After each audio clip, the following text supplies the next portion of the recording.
자, 엄마의 말뚝 앞부분은요, 문제에 출제되는 경우, 네, 모의고사라던가 수능이라던가 수능 특강, 수능 완성, 이런 것들에 나오지 않았던 부분이기 때문에 이 앞부분은 일단은 좀 빨리 좀 넘어가도록 할게요. 왜 이렇게 선생님이, 길어요? 네? 왜 이렇게 길어요? 영어는 일기보다는 짧아요. 원래 52쪽이잖아.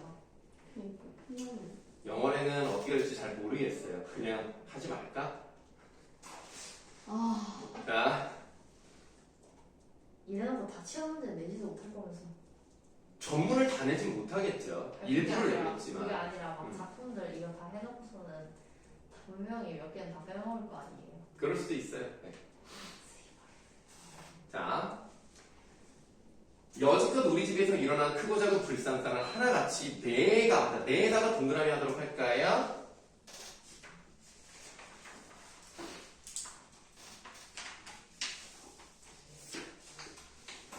네. 네, 네가. 네.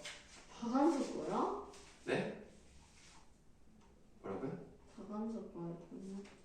네, 박원수 작품입니다. 몰랐어요. 자, 네가라고 돼 있죠. 그러면 우리가 그 위에 세 번째 항목에 1인칭 주인공 시점이라고 되어 있는 부분에 밑줄 좀 해 놓도록 하겠습니다. 이 글은 나라는 사람이 주인공이고요. 이 글의 작가가 박완서잖아요. 박완서가 실제로 경험했던 것을 바탕으로 만든 소설입니다. 그렇기 때문에 그 위에 뭐라고 되어 있냐면 자전적이고 해상적이다. 그 부분도 밑줄 하도록 할게요. 자전적이라는 말이 무슨 뜻일까요? 그렇습니다. 자신의 경험을 바탕으로 자신의 이야기가 많이 녹아있는 소설을 자전적 소설이라고 합니다. 실제로 박완서는 어느 지역 출신일까요? 그렇습니다. 황해도 개풍군 출신입니다. 저를 어떻게 알아요? 에헴. 이제부터 알면 되죠? 자전적이 자신의 경험을 바탕으로 쓴 소설. 쓴 이게 자전적 소설이라고 하는 거예요. 그래서 100% 자기 이야기는 아니지만 실제로 자기 오빠가 6.25 때 죽었어요. 아, 여자야? 네, 박완서 여자입니다. 네, 그래서 그런 이야기들이 많이 나와 있습니다. 그래서 박완서 소설을 잘 보시면은 우리 일제강점기 때 이야기, 그 다음에 6.25 때 이야기, 이런 것들을 좀 주로 다룬다고 생각하시면 되겠어요. 회상적이라는 얘기는 과거에 있었던 일을 떠올리는 느낌이다 라고 보시면 되겠는데 그 위에 전후소설이라고 되어 있죠? 그래서 현재는 여러분들 현재는 정확히 어떤 시점인지 나오진 않습니다만 이 현재에서 어떻게 되느냐? 과거로 가요. 해상. 예, 회상적이라고 했었죠? 그래서 6.25 전쟁과 관련된 이야기를 하게 됩니다. 그래서 이 순서가 현재가 먼저 나오고 과거가 나오기 때문에 무슨 구성이라고 할 수 있어요? 해상적. 아니. 액자식? 아니. 아닌데? 역순행적 구성이라고 하는 겁니다. 네, 그래서 몰라요. 뒤에 과거에 대한 이야기가 나오는데 5번째 항목에 역순행적 구성에다가 밑줄해 놓으시면 되겠어요. 그래서 현재, 과거, 현재, 과거, 현재 이런 식으로 갑니다.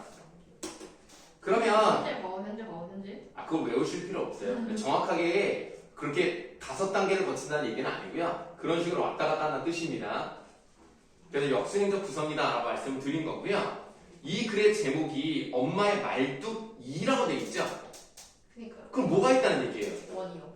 최소한 최소한 엄마의 말뚝 1은 있다는 얘기죠? 엄마의 말뚝 3까지 있습니다. 그러면 엄마의 말뚝이라는 것이 어떤 의미를 가지고 있느냐? 자, 일단은 엄마의 말뚝 1은요, 그 말뚝이 뭐에 대한 의미냐면, 자식들에 대한 교육열이에요. 이거 그냥 아무 때나 쓰면 되죠. 네? 이거 아무 때나. 그냥 아무 데나 쓰시면 돼요. 그 다음에 이제 말뚝 2는 이제 우리가 읽어 나가면서 할 것이고, 말뚝 3은 이제 2의 연장이라고 보시면 되겠는데, 말뚝 1, 말뚝 2는 이제 출제된 경우가 있습니다. 말투 3은 잘 나오지 않아요.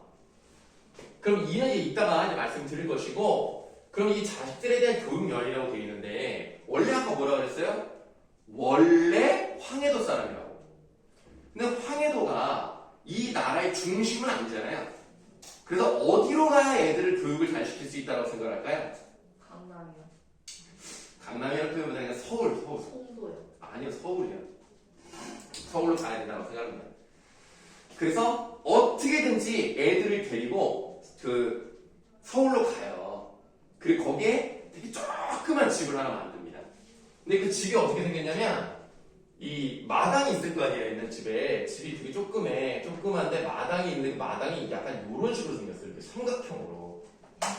그러니까 집이 조그매서 이상하게 만들어 놓은 집을 얻어요. 하지만 그거라도 서울에 왔다는 그런 마음. 이제 나는 아이들을 교육시킬 수 있겠다. 그러니까 이게 뭐 옳다는 얘기는 아니에요. 옳든지 나쁘든지 간에 어쨌든 교육열이 엄마의 말투로 나타나는 겁니다.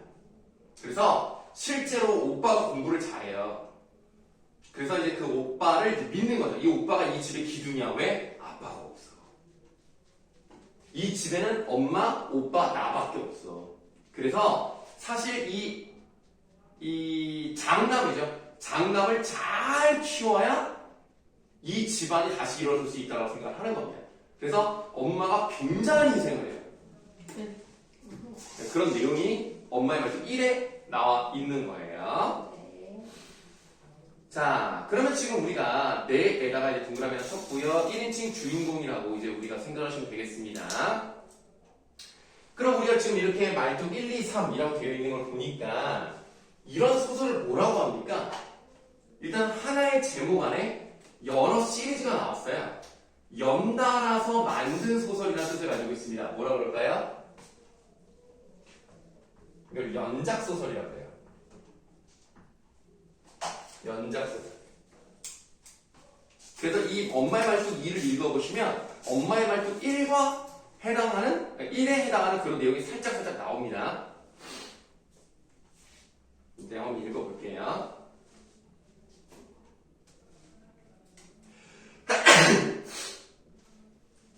자, 하나같이 내가 집을 비운 사이에 일어났다고 나는 믿고 있다. 내 경험에 의하면 집을 비우되 몸과 마음이 함께 떠났을 때, 그러니까 집 걱정은 조금도 안 하고 바깥짐에 흠뻑 빠졌다가 돌아왔을 때 영락없이 집에선 어떤 사고가 기다리고 있었다. 집에만 있을 순 없잖아요. 사람이 나가기도 해야 되잖아. 근데 내가 마음을 너무 놓았을 때, 그럴 때 항상 사고가 일어났다는 얘기입니다. 첫해 젖을 떼고 났을 무렵이다. 그럼 이제 나는 이미 어른이 됐고 아이가 엄마네. 애 기르는 일에 가장 어렵고 손 많이 가는 고비에서 놓여놨다는 해방감에서였는지 동창회 모임에서 느긋하게 화투판에 끼어들게 되었다. 층층시야 핑계. 이게 뭔지 알아요? 층층시야? 들어봤어요. 그래요? 일단 층층시야가 뭐냐면 조부모, 할아버지 할머니죠? 부모, 엄마 아빠죠? 조부모와 부모를 다 모시고 사는 거예요. 이게 층층시야입니다. 그러니까 굉장히 힘들었겠죠. 애도 키워야 돼. 할아버지 할머니의 엄마 아빠까지 모셨어야 되니까. 물론 이 사람이 다 모셨다는 뜻은 아니에요. 그만큼 이제 윗분이 많다는 얘기입니다. 젖먹이 핑계로 어깨 너머로 잠깐씩 구경이나 하다가 남 먼저 자리를 뜨던 화투판에 처음으로 끼어들고 보니 선무당에 사람 잡는다고 재미도 재미려니와 손속까지 나는 바람에 그만 날 접는 것도 몰랐다. 손속은 또 뭘까요? 너네 화투 쳐봤냐? 아니요? 아니 뭐 해볼 수도 있지 그렇게 놀래. 그 어른들 치는 거 봤냐? 아니요. 진짜 많이 봤어요. 이게 지방마다 분위기가 좀 다르긴 하지만 이제 명절에는 화투를 치는 경향들이 좀 있어요. 저희 바둑 두는데. 저희는 할머니가 사투를 치세요. 바둑은 너무 오래 걸리지 않아요? 할아버지랑 아빠가 맨날 해요. 그럼 아빠가 져드리겠네. 아니, 맨날 이런 버릇잡시다. 그래서 막 이제 할아버지 화내시는 거 아니야? 아니에요. 그러니까 친할아버지?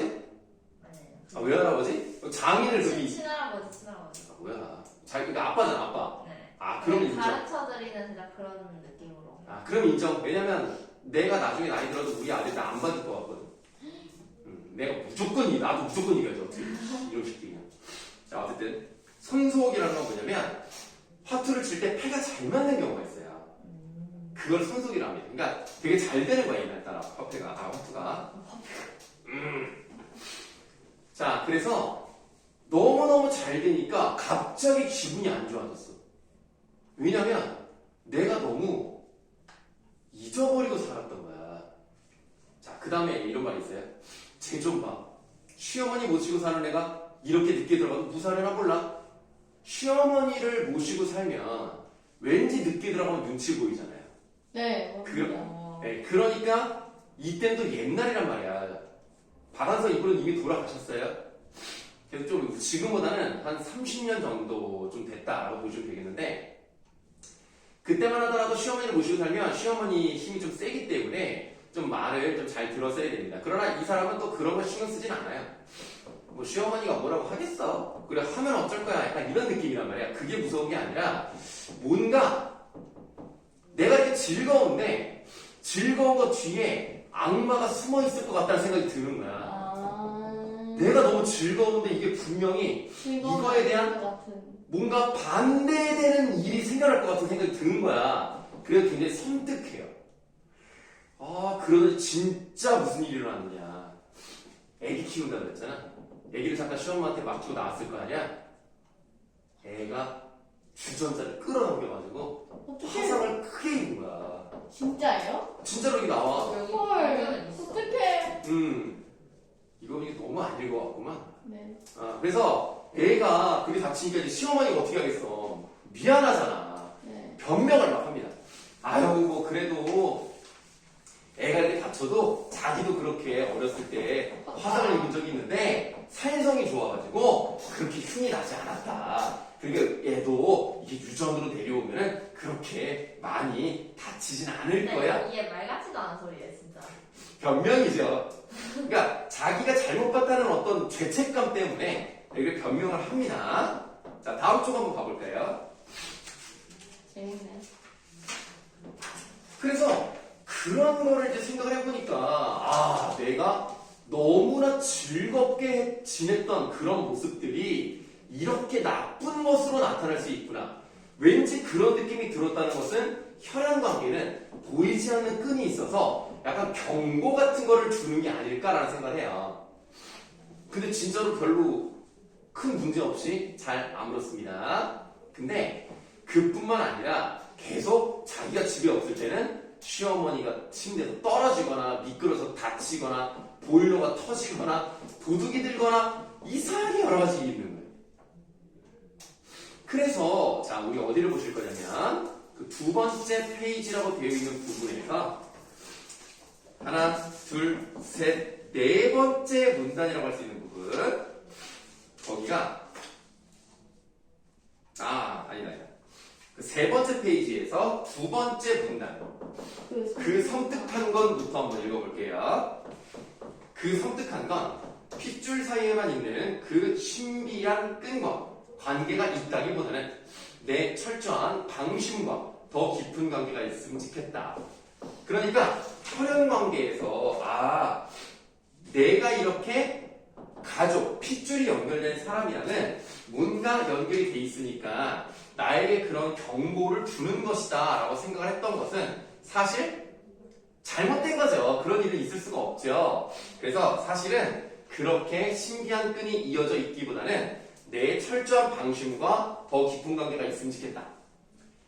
집안일에 대한 일시적인 방심은 나 자신만의 일이나 재미에 대한 몰두를 뜻하기도 했고 그런 모처럼의 이익에서 헤어났을 때 한 집안의 안주인 노릇만을 숭상했던 평소의 의식이 느낄 수 있는 가책과 당황이 그런 섬뜩한 인물감으로 와 닿았다고 생각하는 게 훨씬 지당하고도 속편했다. 이게 좀 말이 어려운데요. 내가 화투처럼 재밌는 일이 있다. 그럼 그 재밌는 일이 있다는 것은 그만큼 내가 마음을 놨다는 거죠. 네. 이 집안일을 잊고 있었다. 그러니까 사고가 나는 거지. 안 돼. 사람 방심하면 안 돼. 내가 그런 게 아니라서. 그래서 우리가 생각을 해보면 어떤 심리학 끈이 있는 것은 아니다. 평소에 이 사람은요, 가정주부로서 잘 살아있다고 생각했던 사람이란 말이에요. 그래서 내가 그런 사람이었는데 마음을 놨다? 아이고, 내가 뭔가 잘못했구나 라는 생각이 들었다는 얘기예요. 자, 내적인 심리 상태와 외부의 현상 사이에 있다고 가정을 어떤 초월적인 힘의 작용에 대해 이런 온당하고 상식적인 해석을 붙이고 나니 섬뜩한 느낌의 영혼도 차츰 무뎌지기 시작했다. 그래서 뭔가 섬뜩한 느낌이 들었다는 것은 혈연에 이어져 있는 핏줄 때문이 아니고 그런 개인의 방심 때문에 그런 거니까 뭔가 신비한 일은 아니었다라는 얘기입니다. 실상 이미 타상화됐다는 것은 상처가 된 정도로 해석을 할게요. 실상 이미 상처가 된 섬뜩한 느낌을 허탕치는 일이 더 많았다. 그도 그럴 것이 애들은 이제는 자랐고 시어머님은 돌아가셨고 집도 마치 비우는 것을 목적으로 지은 것 같은 아파트로 옮겼으니 집을 비우는 일은 나에게 다반사가 되었고 그 사이에 무슨 일이 일어날 만한 건덕지가 집안에 남아있을 리도 없었다. 식구들이 사고를 저지를 수 있는 무대는 이제 집안이 아니라 집 밖이었다. 항상 내가 집 밖에 있을 때 무슨 일이 생겨서 섬뜩한 느낌이 들어서 가보면 아무 일이 안 일어나. 왜? 이제는 집에서 있을 애들이 없어. 시어머니 돌아가셨지? 근데 애들은 다 커서 밖에 나가 있지? 일어날 일이 없는 거야. 그런데 어느 날, 자 다음 넘어가 볼게요. 4페이지라고 되어 있는 부분에서 세 번째 문단 나만 없어봐라부터 보도록 하겠습니다. 나만 없어봐라. 이 집안꼴이 뭐가 되나? 자, 자기가 밖에 나가서 집안일을 걱정하는 그런 마음을 놓을 수 없는 것이 내가 아니면 이 집안은 돌아가지 않는다라는 자부심이 있습니다. 기껏 3박 4일쯤의 여행에서 돌아와 신나게 총채를 휘두르며 이런 푸념을 하는 것도, 자, 총채가 뭘까요? 총체요. 네, 총채가 뭘까요?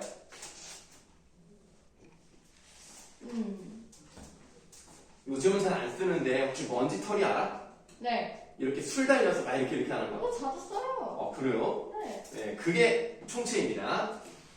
자, 총채를 휘두르며 이런 푸념을 하는 것도 실은 그 시절의 영광에 헛된 반추에 지나지 않을지도 모르겠다. 반추는 뭐야? 이건 알아야 돼. 되새김질하는 거야. 그래서 아, 옛날에 내가 이렇게 일을 열심히 했었는데 라는 것을 회상한다는 뜻입니다. 자, 반추에 지나지 않을지도 모르겠다. 그럴 때 나 없는 동안에 잘못된 건 장식장 선반의 부연 먼지와 방구석에 쑤셔박아 놓은 양말짝이 고작이라는 게 오히려 섭섭할 지경이었다. 그러니까 내가 왔을 때 이러니까 내가 집을 나가지를 못하지라는 말을 하고 싶은 거야. 자기 때문에 집안이 잘 돌아가고 싶게 만드는 거야. 그래서도 더더욱 나만 없어봐 라는 상투적인 공간을 되풀이했다. 이런 나를 아이들은 하여튼 우리 엄마는 못 말린다는 눈초리를 바라보며 저희들끼리 킬킬거리곤 했다. 물론 언제나 이 구질구질한 살림 걱정 안 하고 살아보냐는 푸념을 나라고 안 하는 바는 아니다. 나만 없어봐라 보다 더 자주 써먹는 소리니도 모른다. 그러나 그건 입술 끝에 달린 엄살일 뿐 내 속셈은 어디까지나 내 살림의 종신직권이다. 그러니까 이 집안일은 내가 제일 잘하고 나 없으면 이 집안이 돌아가지 않는다라는 나만의 어떤 자부심을 계속 가지고 싶다는 얘기예요. 한나절야지 무슨 소리예요? 예? 네? 집이 잘 안 돌아가면 안 되잖아요. 잘 돌아가야죠. 그만큼 내가 일을 잘한다는 얘기죠. 내가 없으면 집안이 안 돌아간다는 얘기는 자부심 들죠. 내가 제일 잘한다. 이 얘기를 하고 싶은 거예요. 그날은 오래간만에 즐거웠다. 친구의 농장에 닿기 전부터 내리기 시작한 눈은 오후부터 폭삭으로 변했다. 자, 그런데 즐거운 날이 또 나왔습니다. 그럼 이제 무슨 일이 일어날 것 같아요? 뭔 일도 일어나요? 마음을 놓겠죠 또? 마음을 놓고 심지어는 술을 마셔. 그리고 눈이 많이 와. 그리고 집으로 돌아오기가 어떻겠어? 힘들겠죠? 그 사이에 무슨 일이 일어난다? 이 사람의 친엄마가 골반이 부러져요. 아, 좋겠다. 이 골반이 부러지는 건 굉장히 큰 거거든요. 골반 부러진 거 처음 봤어요. 아, 그러니까 여기 다리 쪽, 요쪽이 부러져요. 걷지를 못하고 이거 퉁퉁 붓습니다. 근데 이 사람의 엄마가 나이가 되게 많아요.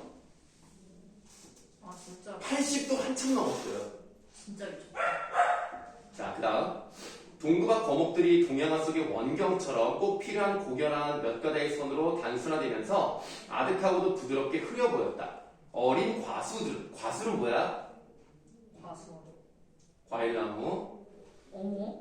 과수들은 눈의 무게를 이기지 못해 간간히 잔가지가 부러지는 소리가 뚝뚝 비명처럼 들렸다. 벽난로 속에서 청설가지가 싱그러운 냄새를 풍기며 활발 타올라 방 안을 훈훈하게도 정겹게 했다. 바로 유리문 밖드라 앵두나무에 눈꽃이 탐스럽게 만개도 화가 났다. 눈꽃! 무엇을 비유한 표현입니까? 첫사랑.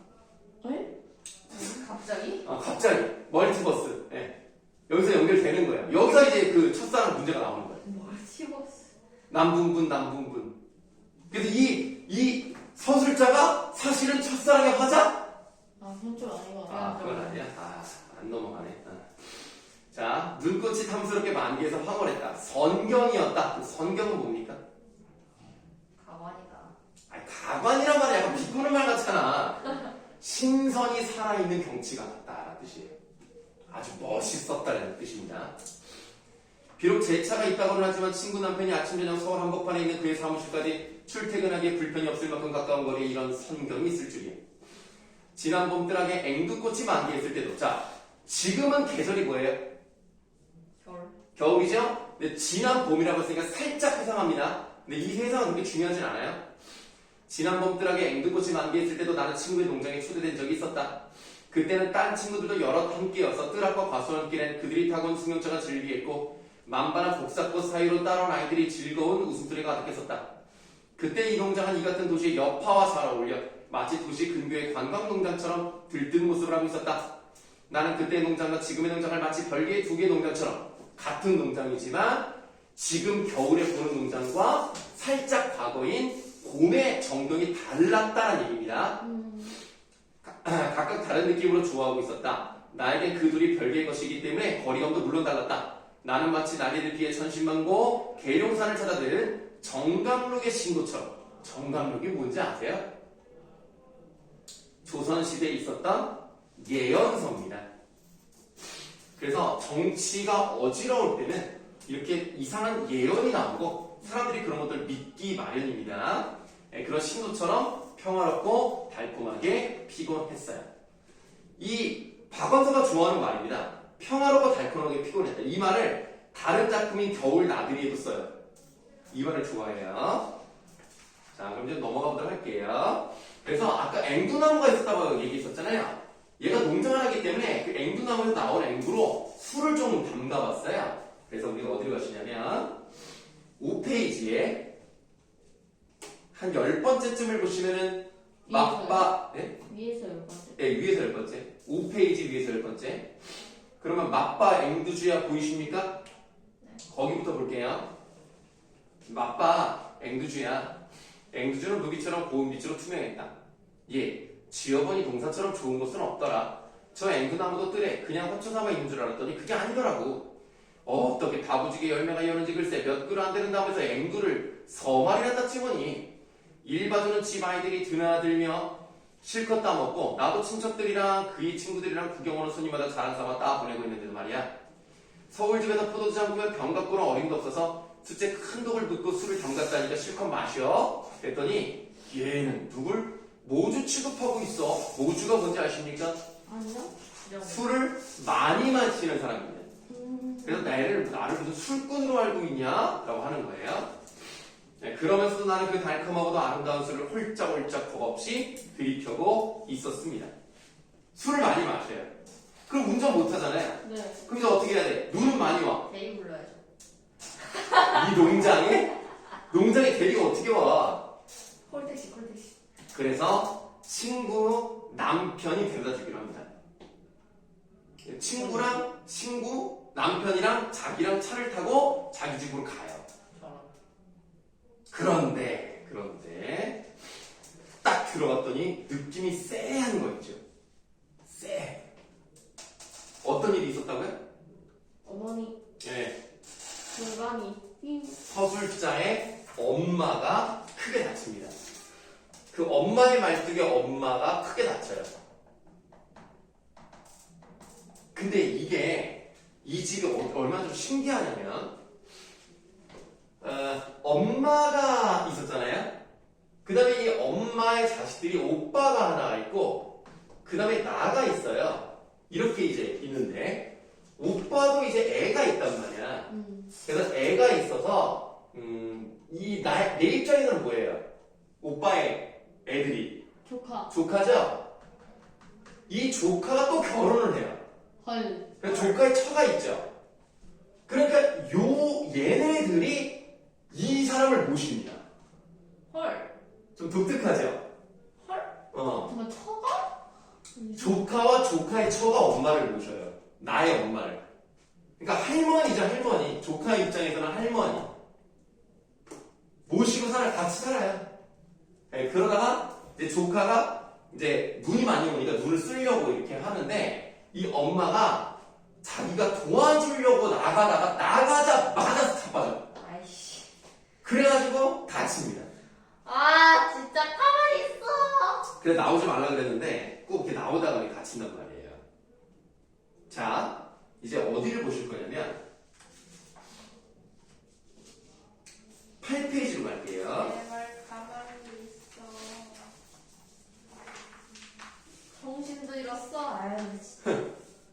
자, 8페이지에서 맨 마지막 두 줄 보도록 하겠습니다. 네, 짧고 깊은 잠에서 깨어났을 때 찬물로 끼얹듯이 제일 먼저 떠오른 것은 내 아이들이 나에게 가장 가까운 육친이듯이 어머니 역시 가장 가까운 육친이라는 거였다. 소위 말하는 일천사이가 서로 동등하거늘 나는 내 아이들 대신 어머니가 당한 재난을 마치 타인에게 그것을 떠맡긴 양 다행스러워했던 것이다. 더군다나 어머니에게 나는 단지 하나 남은 일촌이었다. 이게 무슨 뜻입니까? 일촌이 부모와 자식 관계를 말하거든요. 근데 왜 하나밖에 없어? 아버지가 없어.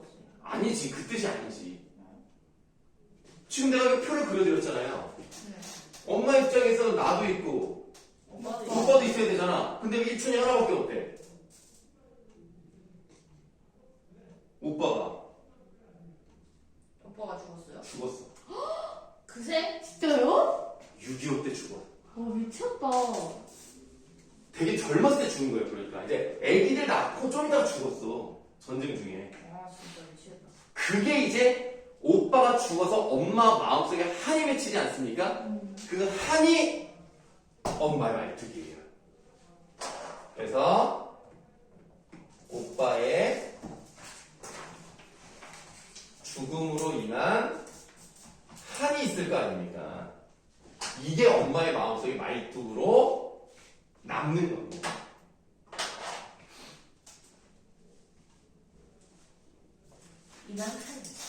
이난한?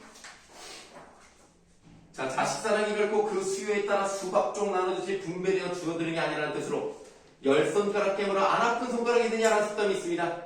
지율이 형제 있다 그랬나? 네. 동생 있다 그랬나? 오빠 동생이요. 어유 3남매? 네. 어때? 세 손가락을 물었을 때 안 아픈 손가락이 있을까? 네. 설마 그게 넌 아니지? 알았어요? 아프죠. 네네네. 자, 그렇더라도 하나밖에 안 남은 손가락에 대한 집착과 애정은 도대체 어떤 것일까? 그 생각이 나는 소스라치게 했다. 그러니까 내가 이제는 유일한 손가락이야. 근데 그 손가락이 손가락 주인한테 관심이 없어. 그럼 그 손가락 주인은 어때? 기분이 나쁘잖아. 나는 유일한 엄마의 혈육이야 이제. 어떡해. 근데 내가 엄마를 좀 귀찮아할 듯한 느낌이 든 거야. 미안하잖아. 그 다음 밑줄 아세요? 6.25 때. 6.25 때 여인 오빠 오빠 생각이 생각이 났다. 여인이란 말이 여기서 나왔죠? 네. 죽었다는 얘기야. 6.25 때 죽었는데 어떻게 죽었는지가 중요해요. 전쟁에 참여해서 군인으로 싸우다가 죽은 것도 아니야. 다른 이유로 죽어요. 친척이나 이웃 간엔 효자로 널리 알려졌던 오빠. 이 효자 일화는 나중에 볼 거예요. 소년 시절에 그의 모습이 선연하게 떠올랐다. 엄마와 오빠와 나 세 식구가 한창 공부했을 적 아빠가 없잖아. 아빠가 되게 옛날에 돌아가신 거야. 엄마가 바느질 품판 돈을 졸라 군것질을 일삼다 마침내 구멍가게 유리창을 깨뜨려 엄마에게 큰 손해를 입힌 나를 그는 일왕상 성토로 내려와 올라가 눈물로 매질했었다. 그때 매질이 나를 두들겨 일으킨 것처럼 잠은 깨끗이 사라지고 그는 참으로 오래간만에 나에게서 가까이 있었다. 그때 그의 눈물이 지금도 나를 울게 했다. 그를 가까이 느낄수록 그를 잃었다는 상실감도 그만큼 컸다. 해서 빨리 이제 엄마한테 갑니다. 엄마한테 가서 많이 물어보죠. 무슨 일이냐, 어떻게 다쳤냐 이런 얘기를 하죠. 자, 10페이지로 가세요. 드라마인데 그냥. 아, 이거 드라마라도 나올만해요. 진짜요? 아 나왔다. 나올만하다고. 실제로 박완서 작품은 그 드라마로 나온 경우들이 있습니다. 뭐요? 아, 그 완두기 잠깐만 그거 아니잖아 그거 아니야. 아 저기. 그의 겨울은 따뜻했네. 그게 그거 뭐예요? 되게 슬퍼요. 그게 뭐예요? 아, 너무 이해가 기니까 나중에 한번 알아보시고. 네, 그 여자의 집이라는 것도 드라마로 나온 적이 있습니다. 뭐 잘 써요, 글을. 자, 10페이지를 보시면은 어디를 보시냐면 거기 한 10줄 정도 내려가시면 다치신 데는 어디예요? 보이십니까? 거기서부터 보도록 하겠습니다. 다치신 데는 어디예요? 조카 며느리가 콧니부를 젖히고 다리를 가리켰다. 어머니 왼쪽 다리가 엉치 밑에서 휘 밖으로 돈 채 퉁퉁 부어있는 게 남의 다리를 얻어다가 어설프게 이어놓은 것처럼 이물스러워 보였다. 엉치가 어딘지 아시죠? 여기 엉덩이 약간 윗부분이라고 해야 되나? 여기 엉치뼈 있잖아요. 거기서부터 이제 부러지기 시작한 거야. 되게 이거 못 걸어요, 아예. 하늘의 상태가 심상치 않다는 걸 짐작할 수 있었다. 어머니는 86입니다. 86세면요, 평균 수명을 10살 뛰어넘은 거예요.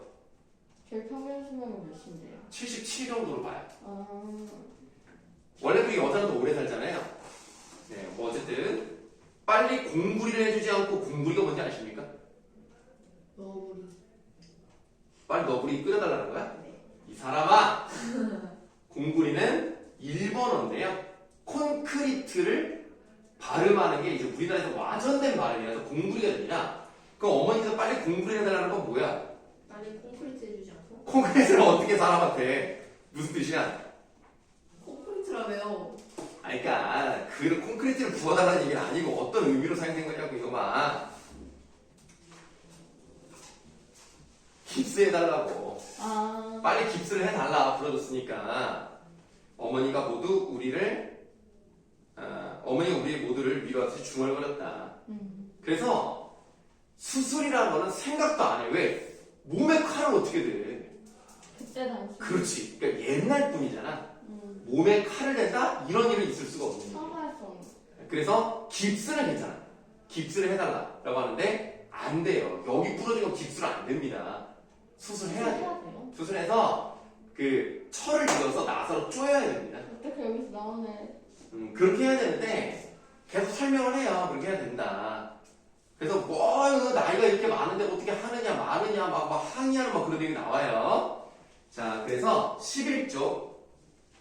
11쪽에서 밑에서 9번째 줄 조카들이 보이십니까? 보여요? 나를 난동분자. 네, 거기 읽어보도록 할게요. 조카들이 나를 난동분자 다루듯이 거칠게 복도로 끌어냈다. 네, 그러나 그때 그런 방법으로 젊은 의사가 나눈 대화가 가장 자세한 의논이 될 줄은 미처 몰랐었다. 큰 대학 부속병원 해제 시간이 다 그렇듯이 다음날 아침 한때 레지던트 인턴 간호원을 거느리고 옛날이라서 간호원이라고 하는 겁니다. 지금 간호사죠. 간호원을 거느리고 나타난 주치의 선생님은 한눈에 믿음직스럽고 권위 있어 보였다. 권위란 상대방으로 하여금 하고 싶은 말을 참게 하는 어떤 힘이 아닐까? 나는 한편에 다소곳이 비껴서서 무슨 말이 떨어지기만을 기다렸다. 그는 거느린 수련이들한테만 내가 알아들을 수 없는 외국어로 짤막하게 몇 마디 하고 나가버렸다. 나는 호둥호둥 뒤따라 나갔지만 수련이 중에 속혀있던 어젯밤의 응급실 당직 기사를 붙드는 게 고작이었다. 그는 내가 묻기 전에 수술 날짜는 사흘쯤 후가 될 거라고만 말하고 다른 병실로 사라졌다. 그 사흘 동안의 주치의를 이리저리 쫓아다녀서 알아낸 건 골절된 부위가 과히 예후가 좋지 못한 부위라는 것. 예후가 뭐예요? 나중에 결과? 네, 병이 어떻게 고쳐지고 결과가 어떻게 나오는지를 미리 예측하는 건데요. 이 부위는 좋을 수가 없다. 뭐 후유증이 많다. 이런 얘기죠. 저절로 진이 나와서 붙을 걸 기대할 수 없는 연세이기에 금속을 집어넣어서 뼈와 뼈를 잇게 하는 수술은 불가피하다는 것. 간단한 수술은 아니라는 것들이었다. 주치의가 그 많은 말을 한꺼번에 다 한 게 아니라 어렵게 마지못해 한마디씩 한 걸 내 상상력으로 뜯어맞추면 대강 그러듯이 되었다. 그럼 여러분들 이 수술을 하면 일단 뭐부터 해야 돼요? 수술하려면 뭐 해야 돼?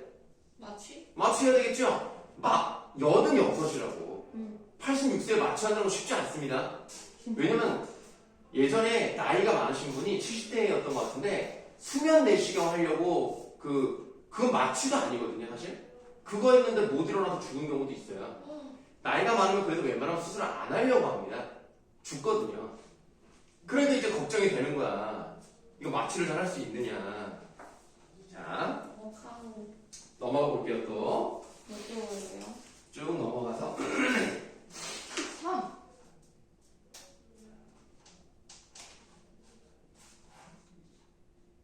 아니다. 잠깐만. 계속 읽어봅시다. 네. 계속 읽어볼게요.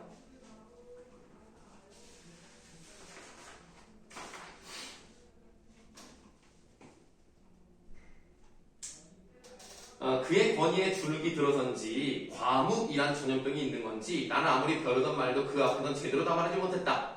주치의가 가족들에게 답답하게 하는 것처럼 가족들 역시 어머니를 답답하게 했다. 얘 수치 젖보런으로 갈 걸 그랬나 보다. 젖보런이 요즘은 없는데 옛날에는 뼈 맞춰주는 데가 있어요. 따로 병원이 아니라. 지금도 있지 않아요? 지금 있냐? 난 못 봤는데. 본 거 같은데. 그래요?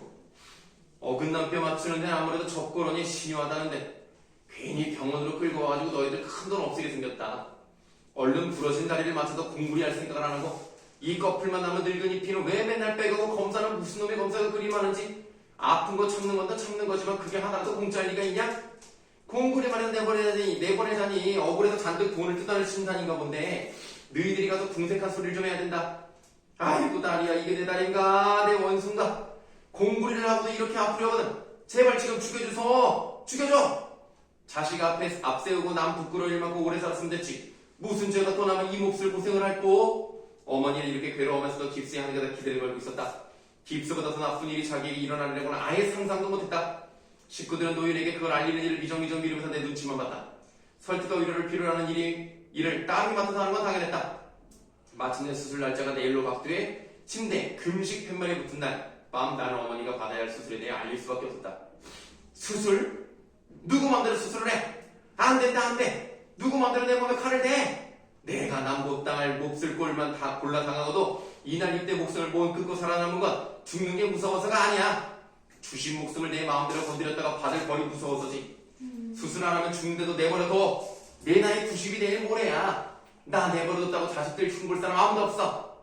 어머니는 망설이지도 않고 단호하게 수술을 거절했다. 이미 장손이 누구예요? 요 조카. 장손이 수술 동의서에 도장까지 찍은 후였고 내일 아침 어머니를 수술실로 보내는 일은 어머니의 의사와는 상관없이 자동적으로 되게 되어 있었다. 그러나 나는 어머니 육신에 그런 모욕을 가하고 싶지 않았다. 퉁퉁 부어오른 한쪽 다리를 뺀 어머니 남은 육신, 뭉치면 한 줌도 안 될 커플처럼 가볍고 무력해 보였다. 그 작은 육신에만 자존심을 남아있는 이상 앞으로 당할 일을 알고 있을 권리가 있을 것 같았다. 그것은 어머니 속으로 난 단 하나밖에 없는 자식으로서 애정이자 미움이기도 했다. 나는 망설이지도 감추지도 않고 내가 아는 한 고상하게 어머니가 받아야 할 수술에 대해 설명을 했다. 대퇴골 골절을 부러진 막대기에 비교할 여유만 생겼다. 생각해보세요. 부러진 나무 막대기를 꼭 이어서 써야 할 일이 생겼을 때 악교풀로 있는 게 더 튼튼하겠어요? 쇠붙이를 끼고 나사로 재는 게 더 튼튼하겠어요? 그렇죠? 더군다나 악교풀이 모자라거나 아주 없을 때는 어떡하겠어요? 두려워하실 거 조금도 없어요. 박사님이 어머니의 부러진 뼈에다 쇠붙이를 끼고 튼튼히 이어놓을 테니까요. 단 며칠을 사셔도 수족을 쓰셔야 그게 사시는 거죠. 안 그래요, 어머니? 지금까지 엄마가 무조건 안 된다고 주장을 하다가 여기서 설득을 하니까 갑자기 얼굴이 달라져. 약간 무서울 정도로 달라집니다. 뜻밖의 어머니의 얼굴에 밝은 미소가 떠올랐다. 그동안 정기 없이 흐려졌던 눈도 난데없이 꿈꾸는 소녀의 눈빛처럼 은은하게 빛났다. 그러니까 지금도 뼈 부러진 데는 산골이 제일이란 말이지? 산골이란 말을 한 적이 없거든요. 갑자기 이상한 소리를 하는 거야. 산골이 뭐예요? 산골이 뭐냐? 내가 어제 사진 보내줬죠.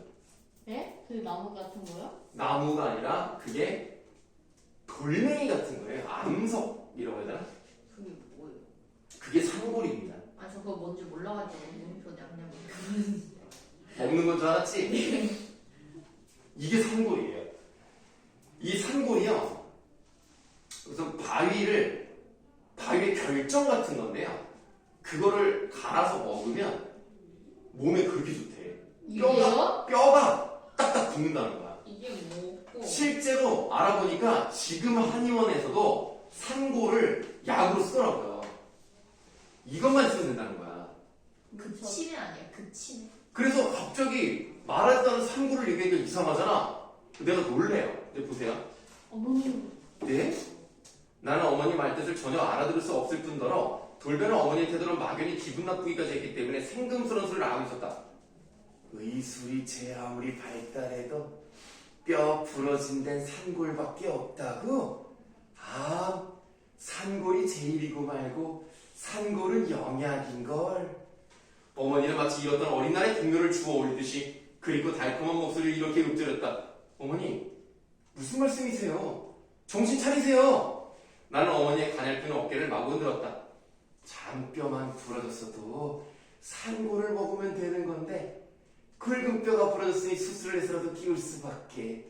얘들아, 나 수술 받는 거 조금도 안 무섭다. 너희들도 걱정할 거 하나도 없어. 산골로 붙여놓은 뼈는 부러지기 전보다 훨씬 더 튼튼하다는 걸 난 잘 알지. 이 손목 좀 보렴. 이게 무슨 뜻이야? 뭐? 손목 좀 보렴 무슨 뜻이야? 이것도 산골. 예전에 오른손을 다친 적이 있어요. 그랬을 때 약간 뼈가 조금 이렇게 어긋난 적이 있거든요. 그때 산골을 먹었던 거야. 미쳤다. 근데 그 산골에 산골에 얽혀 있는 사연이 또 기가 막힙니다. 읽어볼게요. 어머니는 오른손을 높이 쳐들어 보이면서 우리 모두를 감싸고도 남을 듯이 너그럽고 훈훈하게 미소 지었다. 그러나 누가 보기에도 어머니의 오른손 손목은 정상이 아니었다. 뼈가 붉어져 나오고 한쪽으로 약간 삐뚤어져서 성한 손목보다 붉어 보이긴 했지만 나는 그게 그렇게 된 까닭을 알고 있었다. 아, 이유가 있네. 이 서술자도 산골의 사연을 알아. 뒤늦게 산골이 무엇을 뜻하는지도 알아차렸다. 네, 뭔데? 아, 너무 궁금하다. 다음날 아침 어머니는 수술실에 들어가기 전에 틀니를 빼고도 시종 그렇게 웃으셨기 때문에 마치 갓난아기 같았다. 여든보다 90에 더 가까운 연세의 크나큰 시련을 앞두고 갓난아기처럼 웃을 수 있는 어머니의 비밀이 나를 참을 수 없이 슬프게 했다. 우리 세 식구가 처음으로 서울에 장만한 내 집, 아까 말했죠? 교육 때문에 서울로 왔다고. 처음으로 말하는 집이 이렇게 생겼다고. 되게 조그매 괴물마당. 현저동 꼭대기 괴물마당 집에. 이 괴물이 뭐냐면 얘들아, 옛날 사람들이 애기들 놀이개로 주머니 끝에다가 달아놓은 이렇게 생긴 게 있어요. 혹시 본 적 있냐? 이게 뭐예요? 이게 괴물이야. 오, 같기도 하고. 괴물이 삼각형처럼 생겼어. 그래서 집 마당이 세모나게 생겼기 때문에 괴물마당 집이라고 불렀던 겁니다. 괴물마당 집에서의 첫 겨울은 가혹했다. 추위도 예년이 없이 혹독했지만 여름철 장마처럼 눈이 한번 내리기 시작하면 몇 날 며칠 계속됐다. 제 아무리 충직한 함경도 물장수 김서방도 그 겨울에 지독한 눈구덩이만한 해치를 엄두가 안 났던지 자주 물장사를 걸렀다. 그러나 그건 그리 큰 문제가 아니었다. 우리는 안마당, 바깥마당, 장독대 지붕 위에 지천으로 쌓인 눈을 펴다가 가마솥에 붓고 장작불만 지피면 된다. 물보다는 불 걱정이 훨씬 더 심각했다. 그러니까 장작을 떼야 불을 할 수 있으니까 항상 장작이 필요하잖아. 네. 그럼 장작 어떻게 해야 돼? 아니, 그러니까 떼려면 어떻게 해야 돼? 사와야 될 거 아니야. 사와야 되는데 돈이 별로 없어. 그러니까 배달을 못 시켜. 조금씩 사야 돼. 그 조금씩 사기 위해서 먼 데까지 가요. 그 먼 데까지 누가 가겠어? 자, 엄마랑 오빠랑 나가 있어. 누가 가겠어? 오빠. 엄마가 갑니다. 아. 그러니까 오빠 입장에서 그러지. 아니, 저는 남자고 나름 이 집안의 장남인데 내가 가겠다 했더니 엄마가 정색을 해요. 내가 너를 그렇게 키우지 않을 거다. 너는 무조건 공부만 열심히 해. 다쳐도 내가 다치고 힘들어도 내가 힘들 테니까 무조건 너는 공부만 열심히 해라. 내가 갔다 오겠다. 근데 항상 그런 일에 무슨 일이 생겨? 갔다 오다가 자빠져. 자빠져. 그래서 손목을 다쳐요. 아, 이 어머니 진짜 열대우리라서 알겠네. 손목을 다치는데 다치면 이제 어떻게 해야 돼? 다치면 어떻게 해야 돼? 아니 그게 아니라 나중에 병원 가야지. 근데 돈이 아까워. 아, 병원을 안 가. 그래서 원래 사람이 여기가 약간 어긋나도 처음에는 많이 붓잖아요. 붓기는 줄어도 뼈를 아물지 않잖아. 그러니까 붓기가 줄어드니까 좀 많이 나아졌어 하고 안 가는 거야. 아픈데도. 그래서 결국에는 그게 잘못 붙어가지고 뼈가 이상해진 거예요. 나중에. 어떡해. 아유. 그래서 돈이 없다는 거를 이 애들이 알아. 돈이 없어서 엄마가 병원을 못 가는구나. 그러니까 어떻게 해? 뭐를 구하러 갈까? 약국에 갈 돈은 없고 산골을 찾으러 갑니다.